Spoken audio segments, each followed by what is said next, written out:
What's up, witches? I'm Allie the Bronx Witch, and welcome back to my channel where you are the magic, and where I make videos about Wicca the religion, witchcraft the practice, and tarot. And a couple of weeks ago, I posted a story poll on my Instagram asking you guys if you would be interested in a flip through and review of a tarot deck called the Herbcrafter's Tarot by Joanna Powell Colbert and Letitia Guthrie. And like 96% of you said yes, so I'm really excited to be making this video for you now. If you've seen any of my previous tarot videos, you may have heard me talk about my personal philosophy when it comes to getting tarot decks. I'm a little different from other readers who have been reading for as long as I have, in that I don't have a huge collection of decks. I only own about 6, and that'll probably be the case forever because I really like to have a deep relationship with my decks, and I like to have specific reasons and types of questions that I use my decks for. So for that reason, I don't need many, and it takes a really long time before one stands out to me enough that I want to actually own it. I see lots of decks that are beautiful that I love looking at, but to actually own it and work with it, happens kind of infrequently. So I was scrolling through Etsy recently looking for some new items for my new altar setup, and I came across a really cute witchy shop called Spirit Art Productions, and I got a few items there, all of which I loved. Customer service was amazing and everything was packaged really wonderfully, by the by. So if you're interested, I will definitely leave that shop's information down below. Check them out. But while I was scrolling through Spirit Art Productions page, I saw this deck, and I've been recently thinking about getting myself a herb or botany based deck to deeper the depth of my readings, especially my like medical and health readings, or readings that I do before creating custom herbal blends or pointing people in the path of like herbal treatment. So I wanted to add that to my readings, and this deck kind of just like immediately called to me. So I went for it, and I have to be honest, I had to take a quick little peek. I did open the box and take a peek just to make sure that I wasn't disappointed by my purchase. Before I started asking you guys if you wanted to see a flip through, I wanted to make sure I was going to be comfortable doing a flip through. So I took a quick little peek, and the few things that I saw already immediately touched me, and I knew that I'd made the right choice and that this was going to be a deck I really enjoyed using, but beyond my enjoyment of it, that it is a well-made deck. And so I thought it would be useful to show it to you guys in case it's something that would fit well into your practice. So I'm really excited to show you guys this deck. If you're excited to take a look, then stay tuned. The energy in my package from Spirit Art Productions was so wonderful that it almost seems unnecessary, but you guys know that it's super critical that I cleanse any item before I use it for a spiritual purpose. So I cleanse my deck in the usual way with all 5 elements: earth, air, fire, water, and spirit. And I will link a video up above on more details on how I do my cleansing in case you're curious. But I went ahead and cleansed my deck, charged it with my energy, and it was ready to use. Okay, witches, so here we have the Herbcrafter's Tarot by Joanna Powell Colbert and Letitia Guthrie. And this is the box. I know that some readers keep their boxes, so a nice box, I am told, is important. I don't typically keep my box, so unless I can repurpose this one, I probably won't keep this box, but it is nice and sturdy for those of you who are wondering. And then this is the guidebook that comes with the deck. Also, everything is really well constructed. Nothing seems cheap. No offense to anyone's deck, but everything seems really nice, matte coloring. And then I told you guys, I admitted that I flipped through and peeked into this a little bit just to make sure that this was the right deck for me and I had made the right choice. And the guidebook was one of the things that helped me to realize that I had in fact picked the right deck. The guidebook is broken down exactly the way I would want it to be. As I mentioned in my tarot video, one of my tarot videos, I'll link up above.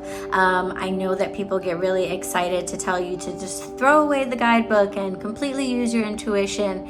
And you know, that might be a method or a practice that works for some people, but that's not really my approach when getting to know a new deck. I really like to take a look at the guidebook. You know, there is a reason why the creators of these decks have used the art and the images that they've used, and I like to know that. It helps to inform the messages that come through to me and give me more clarification about what I'm being told or the message I believe I'm receiving.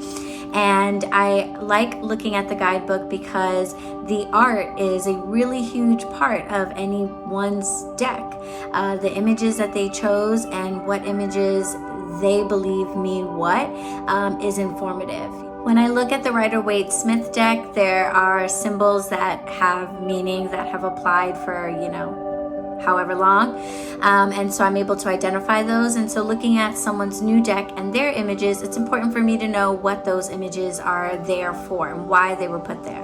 The other thing that's really great about this guidebook, and again, I only flipped through a few pages of it, but I really like the way that the book is broken down. With each description of the card, they include some key phrases to kind of orient you in the definition or in the symbology of the card.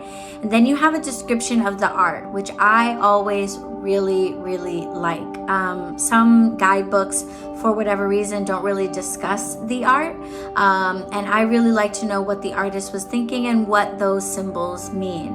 And so they start off with that type of description, and then they move on to what this means in terms of a reading and how it would apply to a reading. And then the coolest part, in my opinion, is the crafting section, where they actually talk about how you can use this card or the herb in the card or the message in the card in your daily life. So I happened to open up to the Temperance page, and if you wanted to craft with Temperance or get to know the symbology of the Temperance card, which is represented by the camellia plant in the deck, you could display a single camellia bud in a small vase, carefully observe it and discover a new detail each day. You could create a simple ceremony for peace around your daily cup of tea. Or you could learn to make kombucha, which is, I didn't really read the description, but I'm assuming that this herb is useful in terms of its flavors and profile in making kombucha. So the fact that they go into all the different ways in which you can work with the herb, connect with the herb energetically, but also use it in a practical way with like actual recipes and stuff, it's just so cool. Like really cool. This deck clearly is about more than just taking the picture of a plant or a flower or a leaf and slapping it on a card in place of the other imagery. They really went into depth on each of the herbs to help you not only, like I said, connect with it energetically, but also to like work with it on a practical level. As I was flipping through, I saw that there were recipes for, there's a fire tonic recipe in here, a wonderful old like indigenous recipe that is fire tonic if you're not familiar with it. And the recipe in here is a little different from the one that I learned, so I am excited to experiment with their recipe. And yeah, so I just thought that was a really beautiful move on their part, and a way to make their guidebook really useful. If you get this deck, do not throw away the guidebook. Do not throw away the guidebook, even if you don't use it to inform your readings or to help you to get to know the cards. It's super useful to help you get to know the herbs, and like I said, it's got a lot of crafting and recipe ideas in it that look amazing already. So hanging on to the guidebook for sure. And then we have the deck itself set into this little box here. Again, for you box lovers, the inset might be something that you really like. I could definitely turn this box into something cute. It could be like a box for crystals or candles or something like that. So I said I wasn't going to keep the box, but maybe I'm already changing my mind about that.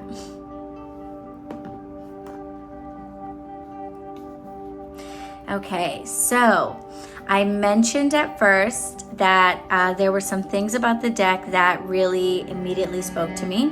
So I'll talk about those things first. I guess before I do that, I will first show you the art on the back of the cards.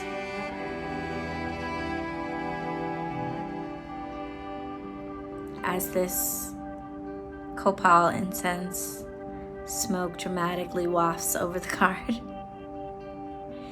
So it's got a lot of little bottles of potions and elixirs. I see dandelions and oranges, butterflies, and various other little, I think those are cedar leaves that looks like burdock root. So pretty little picture of some kind of what I would expect to find in an herb garden. All right. And then I'm going to keep that on the back, flip over to the front. And one of the first things that stood out to me and made me feel like this deck was definitely for me was the Fool card being the dandelion. I'm a Leo. And of course, you know, the animal lion relates to the sign of Leo. And so dandelion is really important to me. I drink it regularly as a nourishing infusion, and it's been doing amazing things for my body, and it's a really cool plant that I was led to work with. So for the Fool card, the very first card in the deck that I peeked at to be the dandelion, I was like, oh, okay, this deck might be for me. And then if I wasn't sure, the Magician card, a card I like to identify with, is a sunflower. And Leo relates to the sun astrologically. And of course, sunflower would be a plant that would also connect to the same energy. And I connect very strongly to sunflowers. So just right away, the deck really stood out to me as like being for me. And obviously this will be different for everyone. Everyone will come to these cards differently. The High Priestess is mugwort. So I'm going to show you as many of the cards as I can so that you can kind of get an idea of whether or not these would be for you. The Empress is rose. The Emperor is hemlock. I love that the Hierophant is cacao. If you don't know anything about cacao and its traditional uses in terms of spiritual practices, definitely look it up. I have been hearing about some cacao ceremony circles happening in the city, in the Bronx. I think one is actually hosted by a witch that I know, and I definitely, you know, when quarantine's over and we can like social gather, I want to go to a cacao ceremony because I hear that it is so wonderful.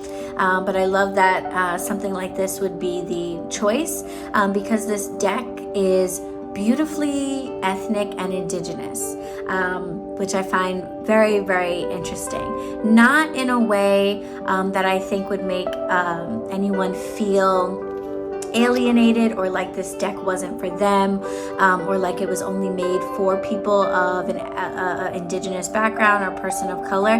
But there are just these like moments that are really beautiful, that are really pronounced in the court cards, but that like come up in smaller doses throughout the rest of the cards. The Hawthorn is the lovers, showing both the hawthorn berry and the hawthorn flower and how they're like different but a part of the same plant, I think is the message. I'll look that up in the guidebook if that was what the artist was trying to convey. That's what came through to me.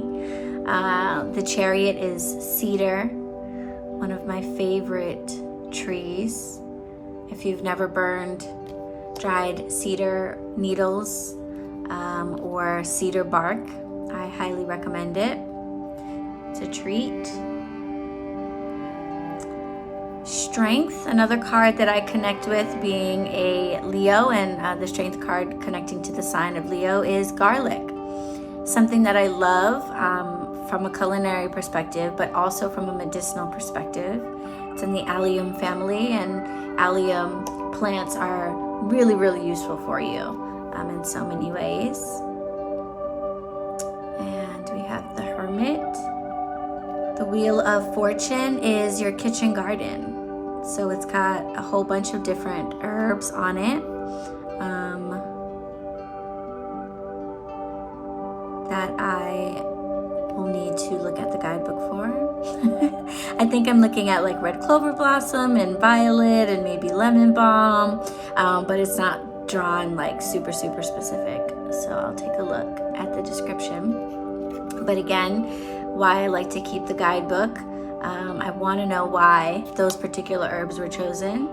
I love that the Justice card is cannabis. This was something that also really stood out to me. First of all, the fact that they included cannabis is wonderful. It gets overlooked as an herb, as a medicinal herb, but just in general as an herb, of course, because of its, status as a controlled substance. But, that is a status that is totally made up by our government in terms of the natural world. Cannabis is another plant with a spiritual energy and medicinal properties and magical properties, just like any other plant. So I'm really, really glad that they included it.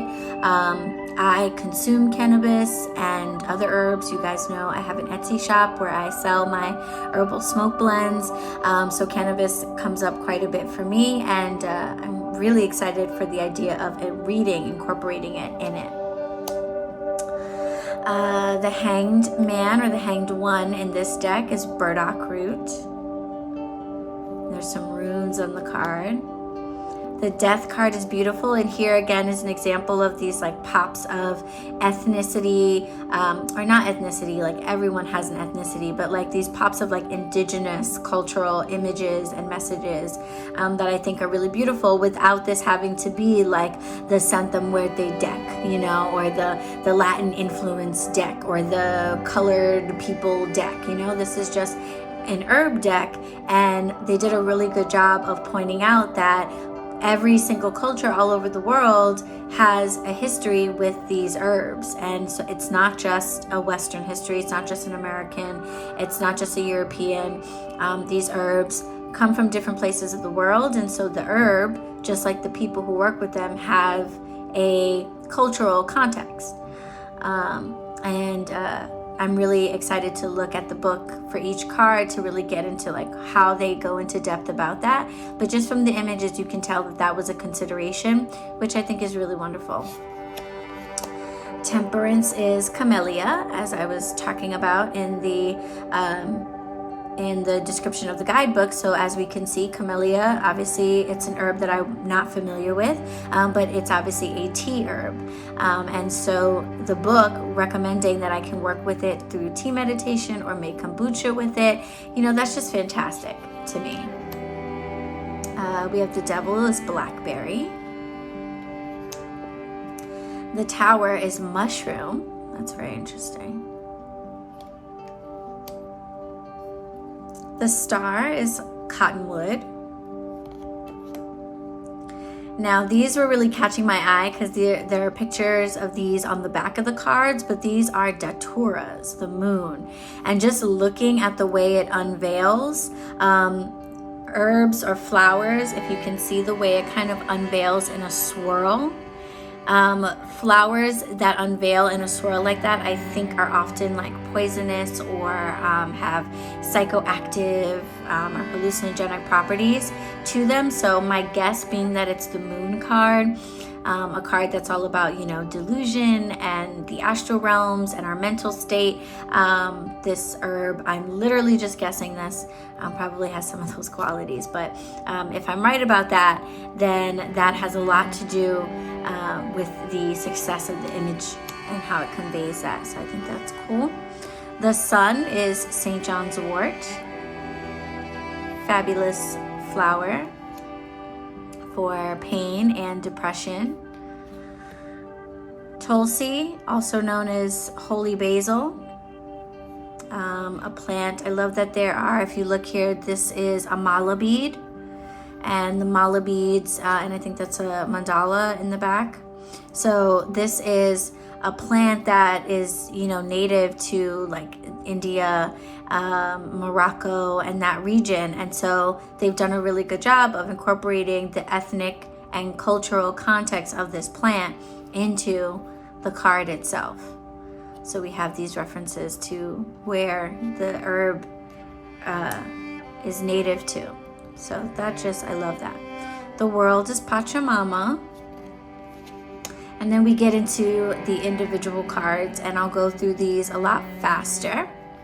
But right now we have the ace cards. And I'm going to go through it not by suit, but how they did it in terms of how they packaged it, with it being like ace 2, 3, 4.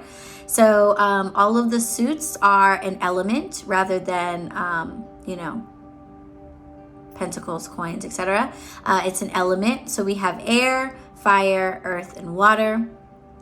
And I'm going to take a look at the book to see if they stuck with these sort of traditional correspondence, with the wands being fire and the pentacles being earth, etc.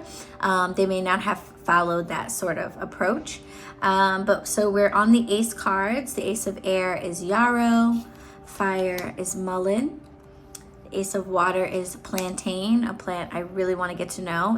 We have lily plantains growing out front of my building. The ace of earth, nettle, a plant I work with a lot as a nourishing infusion. Then we have the twos. We have chicory. Chicory is really cool. I connect to it because my family's from Charleston, South Carolina, and chicory root coffee is a traditional drink down there. The two of fire is bee balm. The two of water is mallow. The two of earth is witch hazel. In the threes, the three of air is echinacea. I love working with echinacea because in some Native American cultures, it was used to like enhance the success of your magical work. So my spell candles usually have some echinacea on them. The three of fire, calendula. The three of water is lemon balm, Melissa officinalis. I love that name. The three of earth is raspberry. Now we're into the fours, and the four of air is lavender. Four of fire is elder. Four of water is mint. Four of earth is willow. This is my mom's favorite tree. She loves willow. Weeping willows are specifically her favorite. The five of air is white sage. Black cohosh is the five of fire. Five of water is a golden seal. And I love that there's a river in the golden seal because golden seal makes you pee. We have the five of earth is slippery elm, one of my favorite plants. Literally, I would put it in the category of lifesaver for me. Consuming it made a world of difference in terms of like my digestion. That's kind of personal TMI, but you know, this is my video, so I'm gonna tell you that slippery elm has helped me. And check my Instagram feed. I made a tutorial on how to make slippery elm bark balls that are good for sore throats, coughs, and digestive issues. The six of air is cattail. The six of fire is nasturtium. The 6 of water is borage. And I don't know if they intended the sort of like Yamaya type imagery there, but that's what it made me think of. The 6 of earth is pine. The 7 of air is eucalyptus. Of fire is cinnamon. And again, we have this connection to the cultural background of where that works with this herb. And I just think that's really cool. We have the 7 of water is birch. Got some birch trees in the back. The 7 of earth is oak. The 8 of air is licorice. And of fire is ginger. And you notice, the fire cards, we have the cinnamon, the ginger. So this is where we're seeing the hot, spicy herbs, the herbs that are cooling and very liquid, like the mallows and stuff like that we're seeing in the water. So that makes sense to me. I assume that that's intentional. The 8 of water, we have valerian. Turmeric is the 8 of earth.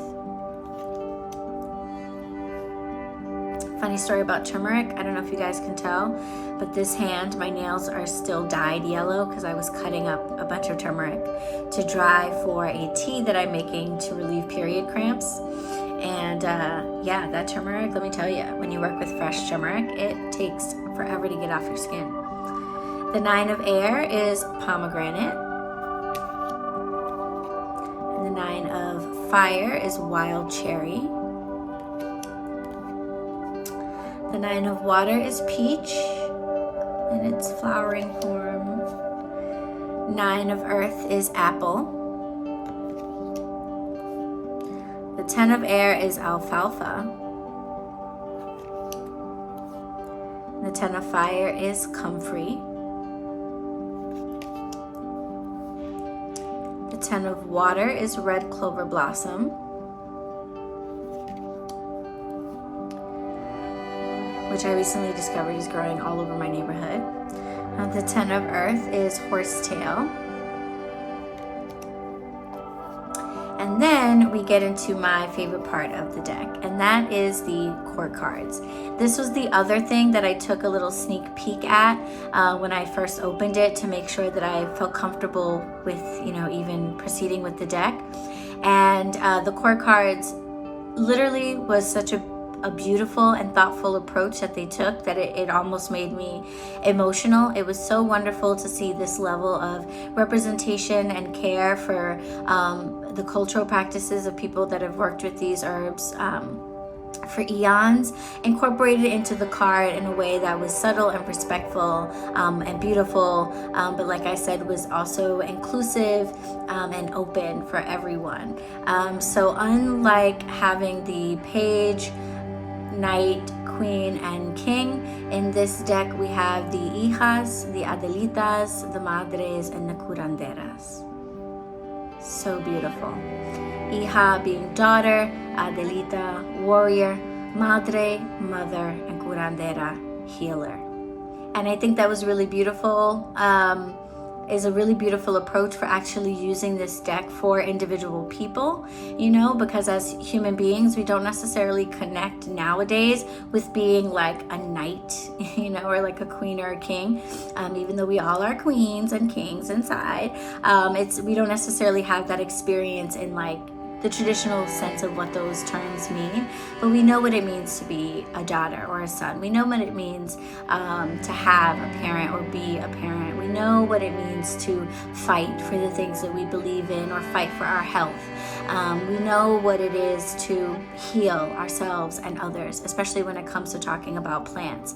And I feel like that's a much more realistic description of the transition that a person goes through on their journey to getting to know the plant world and the natural world than being a page or being a knight or being a queen. No, first you are a child, And then you are a fighter as you learn and you climb and you pave your way.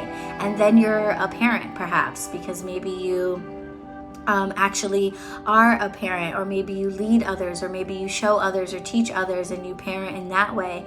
And then you are finally a healer, where not only are you able to show people your practices, but your practices are able to go far beyond just what you do every day to actually changing other people's lives and helping to heal the world. And that is the journey that we go through as we journey into learning more about Earth and becoming closer to her. And they really caught that, I think, by making those the court cards. So the Hija of Air is catnip. The Hija of Fire is California poppy, and this is just such a cool card. And the Hija of Water is chamomile. And notice that the Hijas are children. You can tell by their hands that they're younger.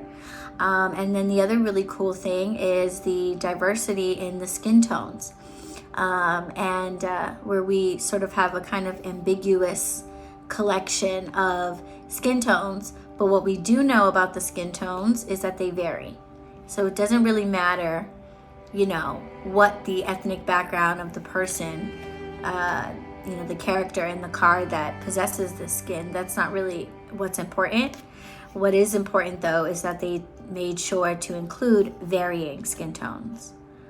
And I think that's like one of the most amazing ways to send the very clear message that, like, hey, this deck is for everybody. We want all people to feel represented. So we're not just going to make a deck that has a whole bunch of brown people, which is fantastic to do as well, if that's, you know, what someone is called to do. And certainly there is a place for that. But I thought it was and also a very equally powerful message to have a deck that, rather than having all of any one color, just had a lot of variety. The Adelitas, we have the Adelita of Air, and we have oregano, again, as the incense smoke overtakes us. The Adelita of Fire is cayenne. And the arms of the people here are growing, and you see the repeating themes. The child was pouring the chamomile into a teapot and really struggling to do so. And now the Adelita is bigger, stronger, capable of pouring that tea kettle all by themselves.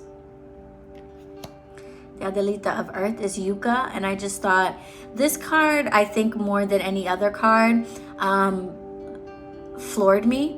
And I think the reason why it floored me is because I'm sure that this particular weaving design of the intercrossed squares is done in other cultures, but I am familiar with it in terms of being a breed's cross, a cross that's made in honor of the Celtic goddess Breed. So to have yucca, which ties into you know, the Southwest region and the Native Americas and Mexico and Central America, but having the yucca leaves being used to make something that at least I connect to a European craft or a European symbol is really interesting. I will have to look at the guidebook again to see if the creators of the deck intended that, or if it means something else in another culture and I'm just not aware of it.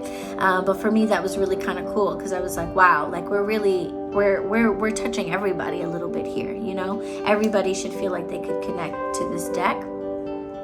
We have the Madre of Air, is Motherwort.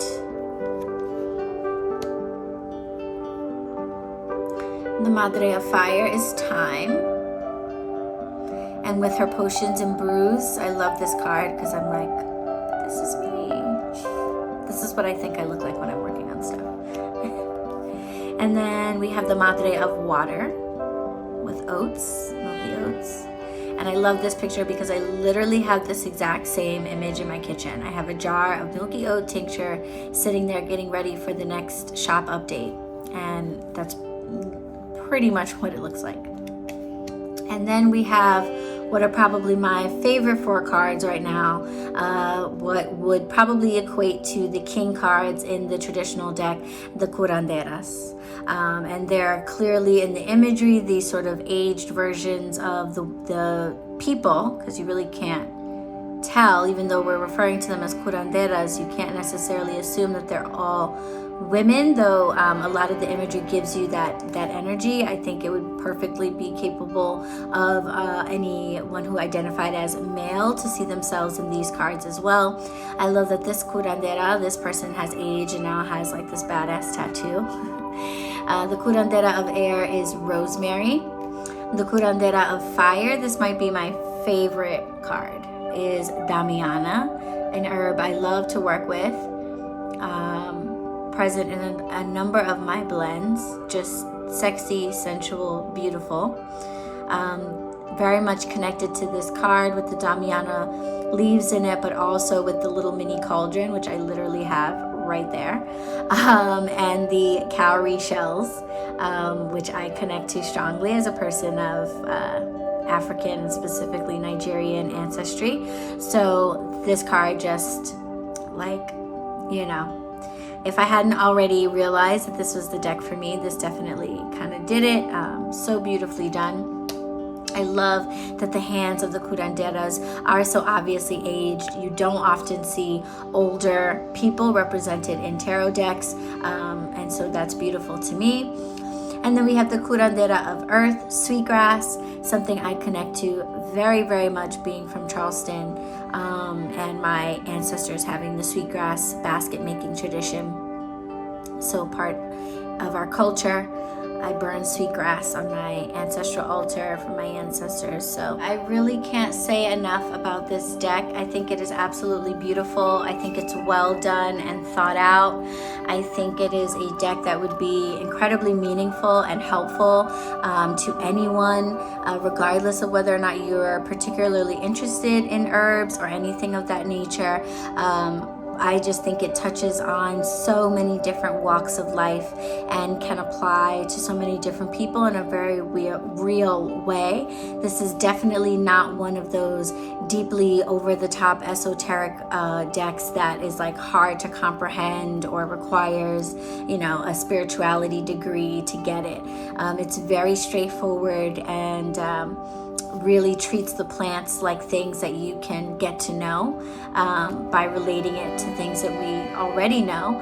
And like I said, the guidebook is really the treasure, the treat, because it goes beyond the cards use in a reading to helping you to learn more about the herb itself and to get a much deeper connection to earth in general. So this is the type of deck that doesn't just answer a question for you, but also helps to inform a whole area of your spiritual being. So that probably sounded really, really deep right there, but that's how I feel about the deck. I really think it's that well done. So I really appreciate you guys checking this out, and definitely use the link down below to the Spirit Art Productions Etsy shop, where you can get yourself a copy of this deck.